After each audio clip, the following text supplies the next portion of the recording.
Αυγούστου τη φωτιά, με την τσάντα μας στον ώμο και τα όνειρα ανοιχτά. Τα τζιτζίκια τραγουδάνε πάνω στα άσπρα τα χωριά κι ο ήλιος καυτός να λούζει τα ελληνικά νησιά.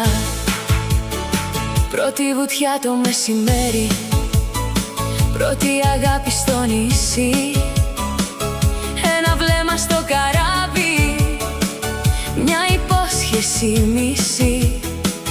Κι οι παρέες στο λιμάνι να γελάνε δυνατά και να δίνουν υποσχέσεις και του χρόνου εδώ ξανά.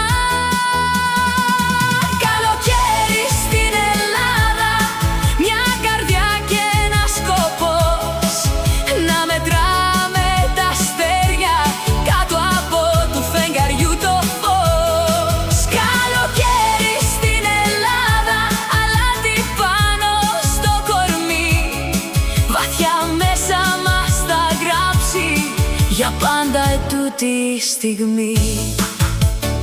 Τα ταβερνάκια μες στο κύμα, σιρτάκι ακούγεται παλιό και μια παρέα που χορεύει μέχρι να'ρθεί το πρωινό. Οι στιγμές σαν τα καράβια φεύγουν και χάνονται μακριά, μα οι αναμνήσεις μένουνε για πάντα στην καρδιά. Και ο Σεπτέμβρης όταν θa'ρθεί μες στις πόλεις στη βουή, μελαγχολικά θα είναι όλα κάτω από τη φθινοπορεινή βροχή. Όμως ξέρουμε πως κάπου μας περιμένει σιωπηλό ένα ακόμα καλοκαίρι αγαπημένο ελληνικό.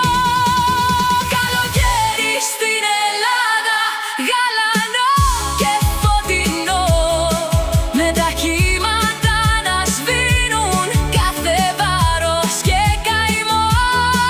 Καλοκαίρι στην Ελλάδα, μη μου φύγεις βιαστικά, άσε λίγο από το φως σου αναμένω στην καρδιά.